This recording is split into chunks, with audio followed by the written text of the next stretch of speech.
नमस्कार दोस्तों, untold stories देख रहे हैं आप और मैं हूं वरुण जौहरी। जय हिंद, जय भारत।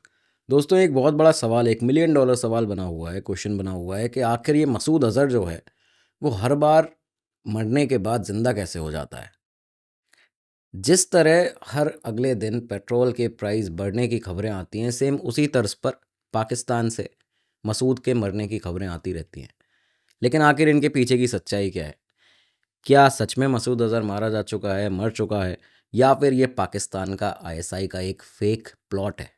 कैसे ये फेक नैरेटिव न्यूज़ का बनाया जाता है, ये एजेंडा कैसे चलाया जाता है पाकिस्तान के द्वारा, आज इसको एक्सपोज करने वाले हैं।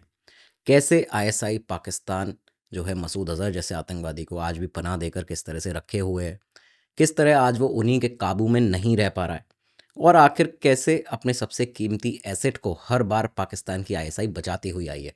सभी कुछ आपको आज बताने वाले हैं। और हाल ही में जो रिसेंट जो न्यूज़ आई है दिसंबर 2024 में ही, आखिरी के दिनों में, कुछ ही दिन पहले, कि मसूद अज़हर की हार्ट अटैक से मौत हो गई है या मसूद अज़हर को हार्ट अटैक आया है, आगे की जानकारी नहीं मिल पा रही है। लेकिन क्या ये असलियत में हुआ है, या फिर ये भी सिर्फ एक फेक प्लॉट है, एक फेक नैरेटिव सेट करने की काम किया जा रहा है इस तरह का आईएसआई के द्वारा, पाकिस्तान के द्वारा? सब कुछ आज आपको बताने वाले हैं। डिटेल्ड एपिसोड होने वाला है, बिल्कुल अच्छे से देखिएगा, एंड तक देखिएगा और शेयर करिएगा, जिससे हम ऐसे ही बेहतर एपिसोड्स आपके लेकर आते रहें। अब शुरुआत करते हैं आज के इस एपिसोड की। तो अब सबसे पहले शुरुआत करें तो मसूद अज़हर के इतिहास को थोड़ा समझ लीजिए। देखिए, लंबा टेररिज्म से रिलेटेड इसका इतिहास रहा है। जैश ए मोहम्मद का फाउंडर है, जैश ए मोहम्मद को बनाने वाला ही ये है शख्स, मसूद अज़हर। 1994 में पहली बार भारत इसका आना हुआ था, दिल्ली की सरजमीं पर ये आया था। और दिल्ली में आने के बाद में इसको कश्मीर में, सदर्न कश्मीर के अंदर 1994 में ही हमारी सिक्योरिटी फोर्सेस ने, हमारे भारतीय जवानों ने इसे पकड़ भी लिया था। ये पहली बार भारत आया, पहली बार में ही पकड़ा गया था। और एक अवैध, एक इलीगल पासपोर्ट था इसके पास में, पोर्चुगीज़ पासपोर्ट था, फेक। उसका यूज़ करके ये बांग्लादेश के ज़रिए दिल्ली में दाखिल हुआ था। बांग्लादेश से इसकी फ़्लाइट थी दिल्ली, तो यहाँ आया, लेकिन यहाँ पे आके पकड़ा जाता है। लेकिन जब पकड़ा गया उसके बाद में जैश ए मोहम्मद उस समय तक क्योंकि बना ही नहीं था उस समय पर, लेकिन जो बाकी जो हरकतुल मुजाहिदीन, इस तरह के जो आतंकी संगठन थे, कई सारे ऐसे हरकतुल अंसार के जो आतंकवादी थे, इन लोगों ने दिल्ली में आके 3 से 4 बार इस तरह के अटेम्प्ट किए। एक बार जेल ब्रेक अटेम्प्ट किया गया, एक बार फॉरेन टूरिस्ट को किडनैप करके मसूद अज़हर को छुड़ाने की मांग की गई थी। इस तरह के अटैम्प्ट्स हुए, लेकिन हर बार ये लोग फेल होते रहे। लेकिन फाइनली इन्होंने 1999 में, जो आप सभी को पता होगा, कंदहार हाईजैकिंग हुई थी। IC-814 हमारा भारतीय इंडियन एयरलाइंस का विमान, जिसको हाईजैक किया जाता है, कंदहार ले जाया जाता है। और करीबन एक हफ्ते बाद में 3 टेररिस्ट को छोड़ने पर जो ये डील हुआ था फाइनल, जिसको नेगोशिएट किया गया था हमारे भारत के कई सारे बड़े बड़े ऑफिसर्स के द्वारा, तो वहाँ पे 3 टेररिस्ट को छोड़ा गया। उसमें से मसूद अज़हर को फाइनली छुड़ाने में ये जो पाकिस्तान है, आईएसआई है, ये लोग कामयाब हो चुके थे यहाँ पे। लेकिन आईएसआई का कितना बड़ा इन्वॉल्वमेंट था 1999 इंडियन एयरलाइंस के विमान IC-814 की हाईजैकिंग में, ये उस समय पर हमारे जो अफसर थे उन्हें समझ में उतना नहीं आ पा रहा था कि आखिर आईएसआई क्यों मसूद को इतना ज़्यादा प्रोटेक्ट करके रखना चाहती है। लेकिन आज का जो सिनेरियो है उसको अगर ध्यान से देखा जाए, समझा जाए, तो बहुत आसानी से समझ में आ जाता है कि सबसे बड़ा प्राइज्ड एसेट है एक तरह से पाकिस्तान की आईएसआई का मसूद अज़हर इस समय। दोस्तों, अनअकैडमी आपकी तैयारी को, एग्जाम प्रिपरेशन को हमेशा से आसान बनाता हुआ आया है, और हमारी टीम का भी फोकस रहता है कि कैसे आखिर आपकी तैयारी को मजबूत बनाया जाए। तो आपकी इसी तैयारी को और ज़्यादा मजबूत बनाने के लिए अनअकैडमी आपके लिए लेकर आया है monthly current affairs magazines, previous year question papers, weekly news analysis, current affairs के PDFs, NCERT नोट समरीज और फ्री प्रीलिम्स मॉक टेस्ट। और ये सभी कुछ आप डाउनलोड कर सकते हैं इस वीडियो के नीचे डिस्क्रिप्शन बॉक्स में दिए गए लिंक पर क्लिक करते ही। देखिए, मंथली करंट अफेयर्स मैगजीन आपको हेल्प करेगी कि आपके जो करंट अफेयर्स हैं आप उसमें हमेशा अपडेटेड रहेंगे। साथ ही साथ में करंट अफेयर्स के PDFs भी आपको यहाँ पे मिल जाते हैं। प्रीवियस ईयर के क्वेश्चन पेपर्स आप सभी जानते हैं कितने ज़्यादा इंपॉर्टेंट होते हैं आपकी तैयारी को और भी ज़्यादा मजबूत करने के लिए। इसके अलावा वीकली न्यूज़ एनालिसिस, देखिए देश दुनिया भर में क्या क्या चल रहा है, खबरों में क्या आ रहा है, इसकी अगर एक वीकली एनालिसिस आपको मिल जाए तो ये आप जानते हैं आपकी तैयारी को कितना अच्छा बना सकती है, और ये भी यहाँ पे आपको मिलने वाला है। साथ ही NCERT नोट्स की समरीज भी यहाँ आपको मिल जाती हैं, यानी कि आपका टाइम तो बचेगा ही, साथ ही साथ में आपको important information with proper facts भी यहाँ प्रोवाइड किए जाएंगे। और इसके अलावा जिनकी आपको सबसे ज्यादा जरूरत है, जो है आपके प्रीलिम्स के मॉक टेस्ट, ये भी आप यहाँ अवेल कर सकते हैं। तो दोस्तों, आपको सिर्फ करना ये है कि इस वीडियो के नीचे डिस्क्रिप्शन बॉक्स में एक लिंक दिया गया है, उस पर क्लिक करते ही आप ये सारी ही चीजें अवेल कर सकते हैं। और यकीन मानिए, ये आपका एक बहुत ही बड़ा और बेहतर स्टेप होगा अपनी तैयारी को मजबूत बनाने के लिए। अब बढ़ते हैं आगे अपने एपिसोड में। पाकिस्तान में दरअसल ये कुछ 3 ऐसे लोग हैं जिन्हें आईएसआई हमेशा प्रोटेक्ट करके, शील्ड करके रखना चाहती है। मसूद अज़हर सबसे पहला, दूसरा हाफिज़ सईद और तीसरा दाऊद इब्राहिम। क्यों आखिर इनको रखा जाता है पाकिस्तान में वीआईपी बना के? देखिए, दाऊद जो है वो पैसा लाता है पाकिस्तान। दाऊद के जितने भी इलीगल धंधे हैं, एक्टिविटीज़ हैं, चाहे वो आर्म्स की डीलिंग हो गई, चाहे वो स्मगलिंग हो गया मिडल ईस्टर्न कंट्रीज़ में, उनसे पाकिस्तान के पास पैसा आता है। हाफिज़ सईद और मसूद अज़हर जो हैं, ये दोनों रेडिकलाइज़ करते हैं यूथ को, टेरर फंडिंग कराते हैं, टेररिज्म को स्पॉन्सर करते हैं। मुस्लिम यूथ को रेडिकलाइज़ करके रिक्रूट किया जाता है इन्हीं दोनों के सानिध्य में, एक तरह से इन्हीं दोनों के पूरे लीडरशिप के दौरान। और टेरर अटैक जो हैं भारत पे करने के लिए यही दोनों जो आतंकी संगठन हैं, लश्कर तैयबा और जैश ए मोहम्मद, एक मसूद अज़हर का, एक हाफिज़ सईद का है, ये दोनों ही सबसे अग्रसर हमेशा रहते हैं। जितने भी अटैक हुए ज़्यादातर इन्हीं दोनों आतंकी संगठनों ने और इन्हीं दोनों लोगों ने किए हैं। तो इसलिए ये प्राइज्ड एसेट हैं पाकिस्तान के और आईएसआई के। लेकिन इसमें से जो इन तीनों में से जो अज़हर है, मसूद अज़हर, ये इसके बारे में बताया जाता है कि इतना बड़ा एक कीमती जिसे कहा जाए आदमी है आईएसआई का, कि आईएसआई ने सारे अपनी हदें हर बार शुरुआत से ही अभी तक पार की हैं अज़हर को हमेशा बचाने में, और आज भी करती हुई आ रही है। और इनफैक्ट अब तो नैरेटिव सेट कर दिए जाते हैं, फेक न्यूज़ चला दी जाती है उसके मरने की। ये कैसे होता है आपको सब कुछ आज बताने वाले हैं इसमें। देखिए, शुरुआत से अगर देखा जाए तो IC-814 की जो हाईजैकिंग थी, जब कंधार इस प्लेन को ले जाया गया, विमान को ले जाया गया, तो बताया जाता है कि ये जो प्लान था, ये चाहे रौफ असगर का था जो कि मसूद अज़हर का भाई है, लेकिन इसको एग्जीक्यूट पूरा आईएसआई ने किया था। और इसके प्रूफ इस तरह से मिलते हैं कि जब इसको रिहा किया जा रहा था, जब ये IC-814 उस विमान से नीचे उतरा है, जो दूसरा जो विमान साथ में जिसको ले जाया गया था, IC-814 से पैसेंजर्स को हमारे निकाला गया, जिस विमान से इसे ले जाया गया था अज़हर को छोड़ने के लिए कंधार, आईएसआई के लोग इसके फैमिली वालों को वहाँ पे लेकर पहुँचे थे कंधार एयरपोर्ट पर, और उन्होंने शिनाख्त की, देखा कि हाँ ये मसूद अज़हर है या नहीं, या भारतीय सरकार जो है वो किसी डुप्लीकेट को यहाँ से छोड़ रही है, हमें बेवकूफ़ तो नहीं बना रही है। और प्रॉपरली आईएसआई के सेफ पैसेज से फिर इसको उसके बाद अफगानिस्तान और पाकिस्तान जहाँ भी ये लोग गए थे वहाँ पे ले जाया गया। ये सारी चीज़ें सामने शुरुआत से ही आती हैं। इसके बाद पाकिस्तान आते ही अज़हर ने क्या किया था, साल 2000 में जैश ए मोहम्मद को फॉर्म किया, जैश ए मोहम्मद का आतंकी संगठन बनाया। इसी के अगले साल भारत पे राजधानी दिल्ली में 2001 में पार्लियामेंट अटैक किया गया था, संसद हमला, सबसे बड़ा हमला भारत का 2001 में ही, जिसकी शुरुआत में ही जिसको कर दिया गया था। पाकिस्तान को इस समय संसद पर हमला उसने किया, अज़हर ने किया, लेकिन पाकिस्तान को यहाँ से वॉर तक का एक तरह से डर था, प्रेशर था कि भारत से जंग भी हो सकती है इस तरह का अगर हमला करेंगे।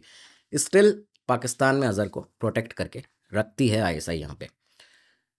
सिर्फ भारत के ऊपर अटैक नहीं, अगर आप देखें तो भारत से कोई भी अगर प्रधानमंत्री या जो प्रेसिडेंट पाकिस्तान का अगर रिश्ते बनाना चाहता है, या भारत के प्रधानमंत्री अगर कभी पाकिस्तान में आए, तो कौन उन्हें वेलकम कर रहा है, ये भी उन्हें ये आईएसआई को और इसको अज़हर को पसंद नहीं था। इसका एक जीता जागता प्रमाण मिलता है, इस तरह का एक एग्जाम्पल सामने आता है कि पार्लियामेंट अटैक के कुछ ही साल के बाद में, यानी 2 साल के बाद ही, 2003 का ये साल था, 2003 में इस्लामाबाद के अंदर रीजनल समिट होने वाला था, जहाँ पे हमारे जो उस समय के प्रधानमंत्री थे अटल बिहारी वाजपेयी, वो इस्लामाबाद जाने वाले थे। लेकिन इसके कुछ ही दिन पहले मसूद अज़हर ने, जैश ए मोहम्मद ने एक ऐसा अटैक कराया उस समय के पाकिस्तान के जो फॉर्मर ये प्रेसिडेंट हुआ करते हैं परवेज़ मुशर्रफ, उनके ऊपर, कि वो अपनी जान गंवाते गंवाते यहाँ बचे थे। ये अटैक उन पर कराया जाता है। 2 सुसाइड एक तरह से अटैकर्स थे, कार में आते हैं 2 अलग अलग कारों में, और ये कार यहाँ पे आके बॉम्ब ब्लास्ट करने वाले थे ये लोग, एक्सीडेंट करके, जिस तरह इन्होंने पुलवामा किया था सेम उसी तर्ज पर ये करने वाले थे यहाँ पे जैश ए मोहम्मद के आतंकी परवेज़ मुशर्रफ की कार के साथ में। लेकिन एंड टाइम पर ये जो प्रेसिडेंट का व्हीकल है ये आगे निकल जाता है और ये बच जाते हैं इसमें, वो उनकी किस्मत थी। लेकिन यहाँ पे भी जैश ए मोहम्मद का और मसूद अज़हर का नाम सामने आया। उस समय पर पाकिस्तान के अंदर भी लोगों को ये लगा था, जो बड़े जो आईएसआई में भी लोग हैं या जो और बड़े पदों पर हैं, मशीनरी में हैं आईएसआई की, गवर्नमेंट की, उन्हें लगा था कि अब शायद मसूद अज़हर को पाकिस्तान नहीं छोड़ेगा, मतलब ये क्योंकि खुद के ही एक प्रेसिडेंट के ऊपर यहाँ पे अटैक किया है इसने, सिर्फ इसलिए कि ये जो अटल बिहारी वाजपेयी हैं वो आने वाले थे और ये इन लोगों की मुलाकात होती। लेकिन इसके बावजूद आईएसआई पूरी तरह से प्रोटेक्ट करके रखती रही अज़हर को, और उसके बाद वो फ्री घूमता था रावलपिंडी के अंदर। आप इस तरह से देखिए इस चीज़ को कि अज़हर का जो एक एक्टिविटी है वो पाकिस्तान के ऊपर इंटरनेशनल प्रेशर भी बनाती हैं, FATF की ग्रे लिस्ट में आने का भी उसको खतरा रहता है। लेकिन फिर भी कैसे अब ये उसको शिफ्ट कर देते हैं इस पूरे मोमेंटम को, कि पाकिस्तान में अज़हर है ही नहीं, आईएसआई हमारे जो है वो सपोर्ट कर ही नहीं रही है अज़हर का। ये कैसे इसको आप शिफ्ट कर रहे हैं नए नए नैरेटिव्स लाके, न्यूज़ लाके। आप इसको यहाँ से देखिएगा किस तरह से कि बच के किस तरह से रहा जाए। इसके लिए अब ये फेक कवर अप बनाते हैं। फेक कवर अप सिर्फ न्यूज़ में नहीं बना रहे हैं, फेक कवर अप इन्होंने जैश ए मोहम्मद के भी बना दिए हैं। प्रेजेंट सिनेरियो अगर आप देखें, जैश ए मोहम्मद की जो नई स्ट्रैटेजी है, इसके अकॉर्डिंग अगर आप देखें तो जम्मू कश्मीर में हाल ही में आपने देखा होगा कि कई सारे बड़े अटैक्स हुए, रियासी में, डोडा में, अलग अलग अटैक होते रहे हैं लगातार। और खासकर 2024 में प्रधानमंत्री मोदी ने जब शपथ लिया उसके साथ ही उसी दिन एक अटैक हो गया था, और उसके बाद 2 और अटैक हमने देखे। करीबन 3 दिन के अंदर 3 अटैक बड़े बड़े हुए थे भारत के अंदर, जम्मू कश्मीर वैली में। यहाँ पे सारे ही अटैक में जैश ए मोहम्मद का लिंक सामने आया, इसके ही ऑपरेटिव्स ने किया है, ये सामने आया। और ख़ासकर एक अलग तरह की चीज़ ये देखने को मिली कि जैश ए मोहम्मद जो है वो यहाँ पे एक लोकल डिस्गाइज में काम कर रहा है। मतलब किस तरह से ये लोग लोकल जो मिलिटेंट आउटफिट्स हैं उनको बना के इस तरह से दिखा के कश्मीर के ही लोग भारत से खुश नहीं हैं, और वो लोग जो हैं वहाँ के जो यूथ है वो अपने अलग अलग आउटफिट्स बना के ही सरकार के ऊपर या जो सिक्योरिटी फोर्सेज हैं जम्मू कश्मीर में उनके ऊपर अटैक कर रहा है।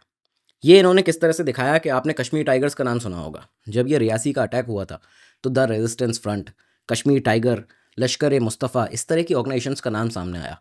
ये सारे ही जैश ए मोहम्मद के द्वारा बनाए हुए आतंकी संगठन हैं, जिन्हें पहले एक व्हाट्सएप ग्रुप की तरह बनाया गया, फिर बाद में जब जो टेररिस्ट हैं उनको जमा कर लिया गया, तब उन्हें उतारा गया कश्मीर वैली के अंदर। उन्हें एलओसी क्रॉस करके वहाँ भेजा जाता है, और वहाँ पे जाके ये लोग इस तरह से एक उसको रीजनल कलर देने की कोशिश जैश ए मोहम्मद ने की।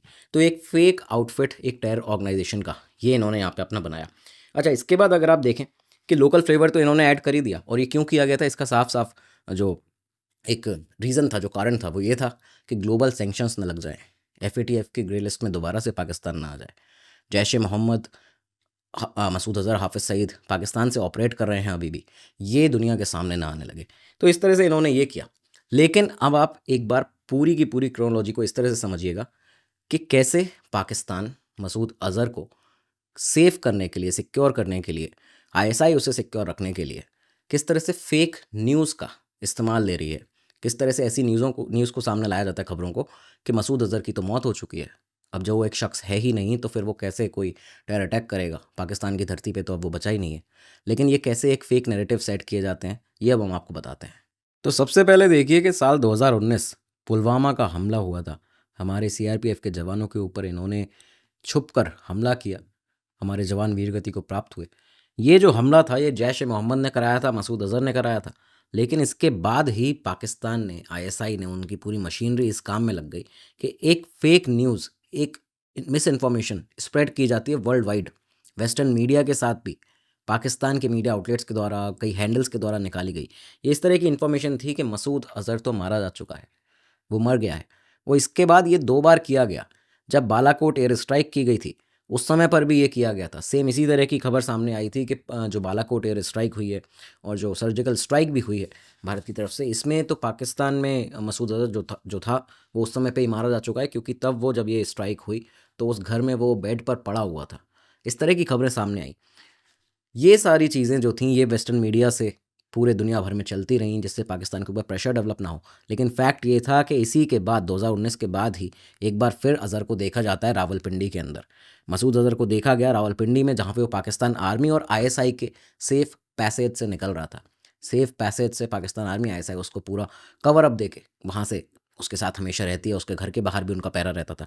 और यही रावलपिंडी है जहाँ पे आगे जाके आपने देखा होगा 2019 में या 20 में एक और खबर आई थी कि उसके घर के पास अज़हर के वहाँ पे एक बॉम्ब ब्लास्ट हुआ है। तो ये भी सारी चीज़ें जो थी वो लगातार चलती रहती हैं। यहाँ तक कि आप ये भी देखिए कि अप्रैल 2019 में पब्लिक अपीयरेंस, जिसको एक तरह से अज़हर का जो लास्ट उसका पब्लिक अपीयरेंस देखा गया है, जिसकी फुटेज भी है, वो यहाँ से सामने आती है कि अप्रैल 2019 में एक पेशावर में एक गैदरिंग थी, एक सोशल फंक्शन था, वहाँ पे अज़हर पहुँचा है और वहाँ पे जाके उसने स्पीच दी है अपनी। इस तरह के प्रूफ तब सामने आ रहे हैं जब पाकिस्तान आईएसआई ये कह चुकी है कि अज़हर मर चुका है, मारा जा चुका है स्ट्राइक में, या उसके पहले भी एक दफ़ा। तब भी ये दोबारा सामने कैसे निकल आता है, ये बड़ा सवाल खड़ा होता है।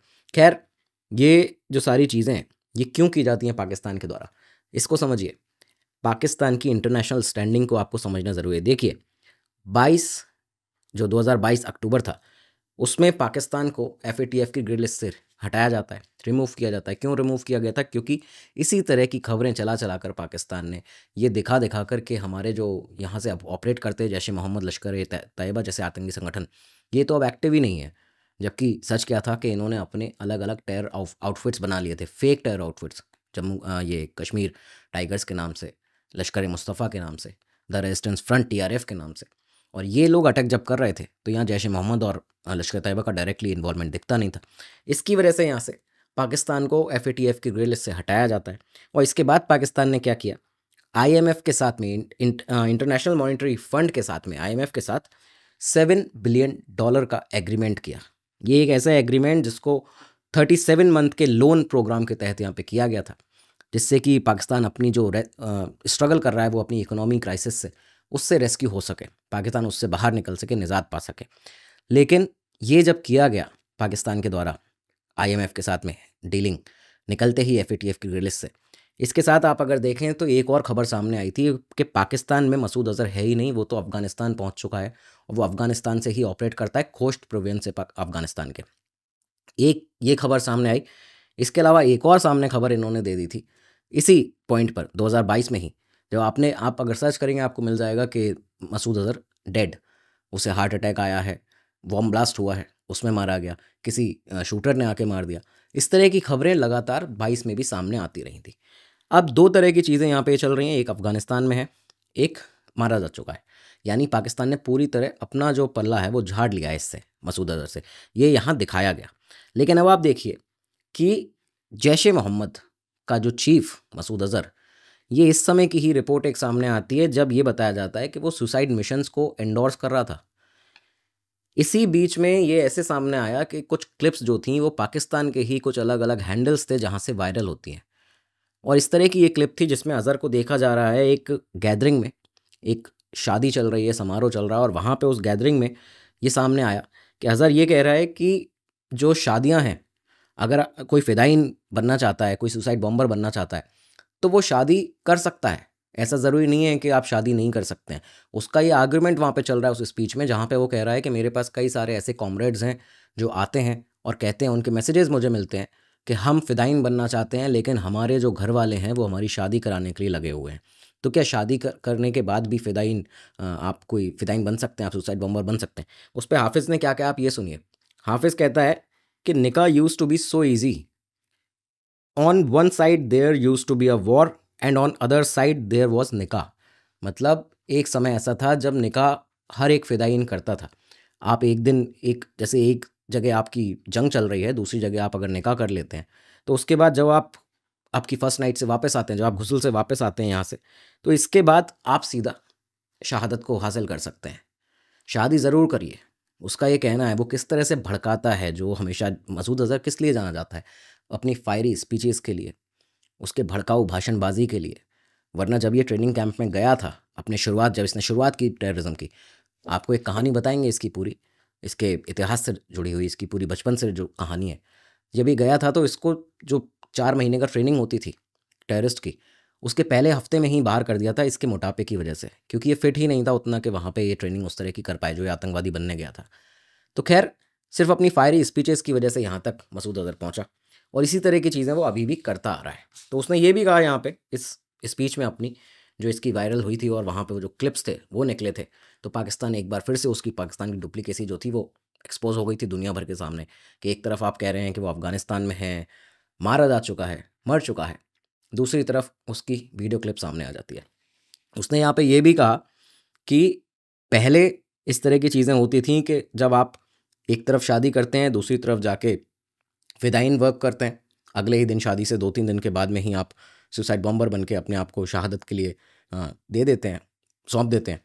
लेकिन यहाँ से उसने कहा कि आज के समय पे हम ये नहीं कर पा रहे हैं। मुझे पता है कि ये काफ़ी ज़्यादा टफ़ है ऐसा करना, लेकिन इसलिए ऐसा टफ़ है क्योंकि हम अपने पुराने वैल्यूज़ को भूलते जा रहे हैं, अपने पुराने जीने के तौर तरीके भूलते जा रहे हैं, और जो भी जिस तरह से भी ये रेडिकलाइज़ करना चाहता है यूथ को, उस तरह के तरीकों को वो जी नहीं पा रहे हैं जो आज के लड़के हैं। इस वजह से हम इस तरह फ़िदायीन अटैक जो हैं वो अब नहीं कर पाते हैं, उसमें असक्षम हैं। ये सारी चीज़ें इसने बताया। लेकिन आप ये देखिए कि सेम टाइम पर जब कहा गया कि मारा जा चुका है, अफ़गानिस्तान में, सेम टाइम पर जम्मू कश्मीर के अंदर जो शैडो आउटफिट्स थे सारे इनके बनाए हुए टेररिस्ट ऑर्गेनाइजेशंस, जिनको इन्होंने कम्युनल जो रीजनल कलर था वो दिया, Kashmir tigers, the resistance front, कि कश्मीर के ही लोग हैं जो भारत के खिलाफ यहाँ पे आवाज़ उठा रहे हैं, बाकी जैश ए मोहम्मद और लश्कर तैयबा तो कुछ कर ही नहीं रहे हैं। इस तरह की जब इन्होंने चीज़ें दिखाई तो आप देखिए कि 2024 जनवरी का महीना था, अचानक से पाकिस्तान बेस्ड कुछ यूज़र्स ने फिर से ये खबरें डालना शुरू कर दिया इंटरनेट पे, और ये खबरें जो थी वो सोशल मीडिया पोस्ट जो थे वो सारी दुनिया भर में छाने लगे थे कि ये जो मसूद अज़हर है वो एक बॉम्ब ब्लास्ट में मारा जा चुका है जब वो मस्जिद से वापस आ रहा था अपने घर। एक ये पोस्ट आप देखेंगे आपको बहुत जगह ये मिलेगा। मस्जिद से वापस आते हैं मसूद अज़हर, एक बॉम्ब ब्लास्ट हुआ, उसमें मारा गया, और यहीं से जब इस इन्फॉर्मेशन को चेक किया गया, जब इसको फैक्ट चेक किया गया भारत के द्वारा, तो ये इन्फॉर्मेशन फेक निकलती है। ये जो फ़ोटो दिखाया जा रहा था उस समय पर उस ब्लास्ट का कि अज़हर इस ब्लास्ट में मारा गया है, वो 2019 का था। पहली बार उस फोटो को, सेम फोटो को हर बार ये लोग अलग अलग तरीके से पोस्ट कर देते हैं क्योंकि दिमाग तो उतना ही है। तो खैर 2019 का वो फोटो था, दोबारा से उसको इन्होंने 24 में जनवरी के महीने में पोस्ट किया कि मसूद अज़हर मारा जा चुका है। लेकिन फिर हमने क्या देखा कि मसूद अज़हर फिर से फ्री मैन की तरह रावलपिंडी में घूमता है। उसके बाद भारत में क्या होता है, रियासी अटैक, डोडा अटैक, प्रधानमंत्री मोदी की सेरेमनी जो उनकी शपथ ग्रहण समारोह चल रहा था उसी दिन से अटैक होते हैं, और लगातार फिर 3 दिन 3 अलग अलग अटैक इन्हीं शैडो आउटफिट्स के द्वारा मसूद अज़हर के, जैश ए मोहम्मद के कराए जाते हैं। ये सारी चीज़ें चलती हैं। 2024 अगस्त के महीने में कई सारे आउटलेट्स ने एक बार फिर से ये कहा, क्योंकि अब जस्टिफाई तो करना है कि मसूद अज़हर इसमें इन्वॉल्व ही नहीं था, वो तो बहुत ही बीमार चल रहा है। ये जस्टिफाई करने के लिए एक बार फिर से ये कहा गया, कुछ रिपोर्ट सामने आती हैं अगस्त 2024 में, कि मसूद अज़हर मारा जा चुका है। मतलब ये बार बार जो मर के ज़िंदा हो जाता है, ये तो सिर्फ आईएसआई बता सकती है कि किस तरह से ये चीज़ें हो रही हैं। ये एक बार दोबारा खबर आई, इस बार जो एविडेंस था वो भारत के पास में था। एक मीडिया आउटलेट है, उन्होंने अपना एक्सक्लूसिव कवरेज इस पे किया, उसके बाद एक रिपोर्ट बनाई। उन्होंने क्या किया, ये देखा कि क्या मसूद अज़हर सच में मारा जा चुका है, क्या उसका कोई प्रेजेंस कहीं पे दिख नहीं रहा। तो उन्हें बहावलपुर पाकिस्तान से एक वीडियो सामने मिलता है। एक ऐसा वीडियो था जिसमें एक इस्लामिक सेमिनरी का वीडियो बताया जा रहा है। वो एक शादी का समारोह चल रहा था, वहाँ पे मसूद अज़हर की प्रेजेंस है, वो वहाँ पे जाता है, उसने खासकर वहाँ पे एक स्पीच भी डिलीवर की है। और ये कोई पुरानी बात नहीं है 2019, 2021 या 22 की, ये 2024 की बात है। 24 की बात है, नवंबर के महीने की ये बात बताई जा रही है कि जब उसने हाल ही में 2 महीने पहले, जब हम ये वीडियो रिकॉर्ड कर रहे हैं इससे करीबन 2 से 3 महीने पहले ही उसने एक बहावलपुर में पाकिस्तान के अंदर एक शादी समारोह को अटेंड किया। वहाँ पे भी उसने स्पीच दी है, और सिर्फ स्पीच नहीं दी है, स्पीच में कहा क्या है, उसने यहाँ पे कंटिन्यूस अटैक करने पर भारत के ऊपर बढ़ावा दिया है। प्रधानमंत्री मोदी के लिए एक डेरोगेटरी वर्ड, एक आपत्तिजनक वर्ड का इस्तेमाल किया है, और यहाँ तक कि उसने इजराइल के प्रधानमंत्री जो बेंजामिन नेतन्याहू हैं उनको भी माउस कहा, रैट कहा कि वो चूहे हैं, और ये कहा कि हम कई सारे और टेरर अटैक्स भी प्लान कर सकते हैं, भारत को बच के रहना चाहिए। इस तरह की चीज़ें यहाँ पे लगातार मसूद अज़हर की सामने आती हैं। लेकिन ये क्यों इतना इतना इतना ज़्यादा इस पे पुख्ता दावा किया जा रहा है, क्योंकि जो मीडिया आउटलेट जिसने ये पूरा एक्सपोज किया, जिसने ये एविडेंस निकाला, उन्होंने ये जो स्पीच थी उसको अपने ओपन सोर्स इंटेलिजेंस टीम को दिया, ऑस एंड जो टीम है उनकी उसको दिया। फॉरेंसिक एनालिसिस हुई इस पूरी वॉइस की, उस पूरी स्पीच की, और ये जो सैंपल था वो मैच किया मसूद अज़हर की पुरानी स्पीचेस से। तब ये क्लियर हुआ कि अभी भी मसूद अज़हर ज़िंदा है, जीवित है, और पाकिस्तान में है। पाकिस्तान उसको शरण दिए हुए, आईएसआई उसको पूरा सिक्योरिटी दिए हुए, ये सारी चीज़ें यहाँ से सामने आई। इस रिपोर्ट के मुहाने से ये भी कहा गया, एक्सटर्नल अफेयर्स मिनिस्ट्री के जो स्पोक्स पर्सन है उनके द्वारा एक प्रेस ब्रीफिंग में उन्होंने कहा कि अगर ये सत्य है तो ये बिल्कुल पाकिस्तान की जो डुप्लीकेसी है उसको एक्सपोज करता है पूरी दुनिया के सामने कि कैसे ये लोग अपनी ही सॉइल पर, अपनी मिट्टी पर आतंकी संगठनों को और ऐसे आतंकवादियों को रखते हैं, बढ़ावा देते हैं। ये सारी चीज़ें चलती हैं। इस वजह से दोबारा एक बार प्रेशर बना पाकिस्तान के ऊपर, क्योंकि ये हाल ही में हुआ। दोबारा जब प्रेशर बना तो इस इंटरनेशनल प्रेशर को हटाने के लिए पाकिस्तान ने क्या किया, आप देखिए। आप सबके सामने ये न्यूज़ अभी 1 महीने पहले की ही, 1 महीने पहले भी नहीं, आप अगर देखें जब हम ये वीडियो अभी रिकॉर्ड कर रहे हैं, इससे करीबन 10 दिन के अंदर ही ये जो एक और न्यूज़ है वो सामने आती है दिसंबर 2024 की, कि मसूद अज़हर एक ट्रीटमेंट के अंदर कंबाइंड मिलिट्री हॉस्पिटल कराची में मौजूद है। उसे हार्ट अटैक आया है, और बहुत ही तेज़ हार्ट अटैक जो है मसूद अज़हर को आया है, जिसकी वजह से वो पहले अफ़गानिस्तान में इस समय पर था जब उसे हार्ट अटैक आया, खोस्ट प्रोविंस में था, और गोरबाज एरिया जो है, जो पैसेज है गोरबाज एरिया, वहाँ से अफ़गानिस्तान से पाकिस्तान लाया गया मसूद अज़हर को और सीधा उसे कंबाइंड मिलिट्री हॉस्पिटल कराची में एडमिट किया गया है और अभी उसका ट्रीटमेंट चल रहा है। एक ये खबर आई, पूरी वेस्टर्न मीडिया को दी गई ये खबर, पाकिस्तान के हैंडल से निकली और इसके बाद ये पूरी दुनिया भर में इस तरह से आया कि भाई मसूद अज़हर तो उसकी हालत बहुत ज़्यादा नाजुक है और वो मरने की स्थिति में है। ये तक बताया गया कि कुछ कार्डियोलॉजिस्ट हैं इस्लामाबाद के जो कराची पहुंचने वाले हैं और पहुंचकर वहाँ पे मसूद अज़हर का ट्रीटमेंट किया जाएगा। वो बहुत ही ज़्यादा बीमार पिछले कई दिनों से चल रहा था, बेड पर था और रावलपिंडी में जो लार्जेस्ट और मोस्ट इक्विप्ड मिलिट्री हॉस्पिटल है, वहाँ पे भी उसके लिए उसके जो डॉक्टर्स हैं वो भी इसमें लगे हुए हैं इस काम में। और ये बताया गया साथ में कि इसके अलावा बाकी अभी आगे की कोई जानकारी नहीं है। मतलब यहाँ से साफ था कि पाकिस्तान ने एक बार फिर अपना वही खेल, जो उसका fake narrative, fake news set करने का खेल है, मसूद अज़हर को कैसे सेव करके रखना है अपने सबसे प्राइज्ड एसेट को, वो यहाँ पे शुरू कर दिया था। हाल ही में ये हो रहा है ऐसा, लेकिन क्यों? अब आप समझिए क्यों। देखिए, पाकिस्तान 2 साल पहले ही 2022 में अक्टूबर के महीने में FATF की ग्रे लिस्ट से निजात पाया है उसने, वहाँ से उसे हटाया गया है। दोबारा से अचानक जो दिखा मसूद अज़हर एक वेडिंग में बहावलपुर के अंदर नवंबर के महीने में ही, ये एक बार उसका फिर से दिखना, पब्लिक अपीयरेंस उसका जो हुआ है, ये एक बार फिर इंटरनेशनल प्रेशर जो है वो पाकिस्तान के ऊपर बना सकता है कि भाई मसूद अज़हर तो तुम्हारे यहाँ ही है, आपके यहाँ ही रह रहा है, तो फिर आप कैसे FATF की लिस्ट में नहीं है, कैसे आप टेररिज्म को स्पॉन्सर नहीं कर रहे हैं। तो एक बार फिर से यहाँ से पाकिस्तान के द्वारा एक फेक न्यूज़ नैरेटिव चलाया गया है कि भाई ये तो अफ़गानिस्तान में था और यहाँ पे आया है क्योंकि उसको हार्ट अटैक आया है इसलिए। ये सारी चीज़ें होती हैं। लेकिन अब आप ये देखिए कि ये जो हार्ट अटैक का फेक प्लॉट है, ये ISI ने जो रचा है, इसका जब इंटेलिजेंस असेसमेंट किया गया है तब ये सामने निकल कर आया है इसमें कि अज़हर जो है, पिछले साल उसने 3 ऐसी जो शादी समारोह थे उनको अटेंड किया और वहाँ पे ये देखा गया कि पूरी तरह से फिट और हेल्दी था मसूद अज़हर इस समय, उसकी हेल्थ पूरी तरह ठीक लग रही थी। इसके अलावा ये भी एक सवाल खड़ा यहाँ पे होता है कि ये क्यों बताया गया कि वो अफ़गानिस्तान में था और अफ़गानिस्तान से उसे पाकिस्तान लाया गया। अगर आप देखें तो इस समय अफ़गानिस्तान में पाकिस्तान सेना की जो आक्रामकता है, उसे देखते हुए ISI उसे वहाँ कभी नहीं भेजेगी। ISI जो मसूद अज़हर को हमेशा से प्रोटेक्ट करके रखती है, वो उसे अफ़गानिस्तान नहीं भेजेगी। हवाई हमलों की जो खबरें हैं, तालिबान ने जो बदला लेने का जो एक तरह से कसम खाई हुई है, तो इसकी वजह से ऐसे समय में अफ़गानिस्तान अज़हर को भेजना ISI कभी इस तरह की मूर्खता नहीं करेगी। और क्योंकि भाई सीधी बात है, वो पाकिस्तान की एक अतुल्य संपत्ति है, एक उसका ऐसा एसेट है कीमती, कोहिनूर हीरे से भी कीमती है मसूद अज़हर पाकिस्तान के लिए। तो इसलिए ISI इस तरह का कुछ भी नहीं करेगी और इसी वजह से ये जो प्रोपेगेंडा है वो एक बार फिर से चलाया जा रहा है कि मसूद अज़हर को हार्ट अटैक आया है, वो अफ़गानिस्तान में था, पाकिस्तान में था ही नहीं। पाकिस्तान कुल मिलाकर अपना जो इमेज है उसको क्लीन रखने के लिए सिर्फ हर बार ये फेक न्यूज़ का जो पत्ता है उसको खेलता है, विश्व मीडिया को बताने के लिए, विश्व पटल पर अपनी बात रखने के लिए कि भाई हम तो टेररिज्म से दूर हैं, स्पॉन्सर ही नहीं करते हैं। लेकिन असल चीज़ क्या है वो हम सभी जानते हैं।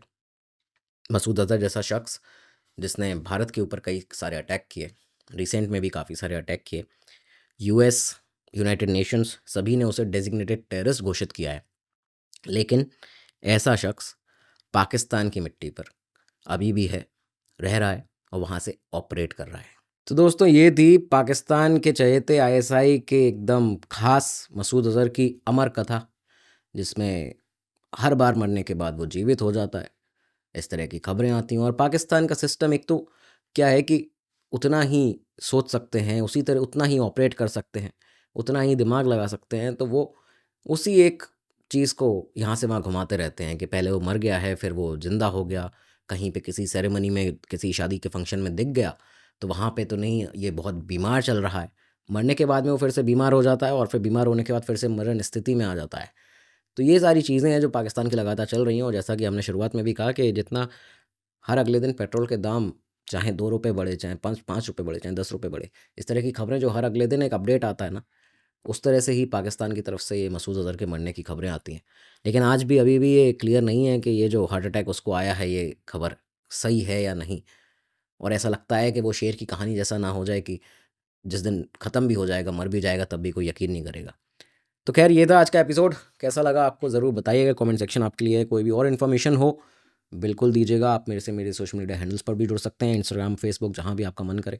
और ऐसे कहानी आपके लिए लेकर आते रहेंगे, ऐसे किस्से आपके लेकर आते रहेंगे, ऐसे इन्वेस्टिगेटिव रिपोर्ट्स आपके लेकर आते रहेंगे। अब दीजिए इजाज़त, मिलेंगे अगले एपिसोड में, तब तक के लिए धन्यवाद, नमस्कार, जय हिंद, जय भारत।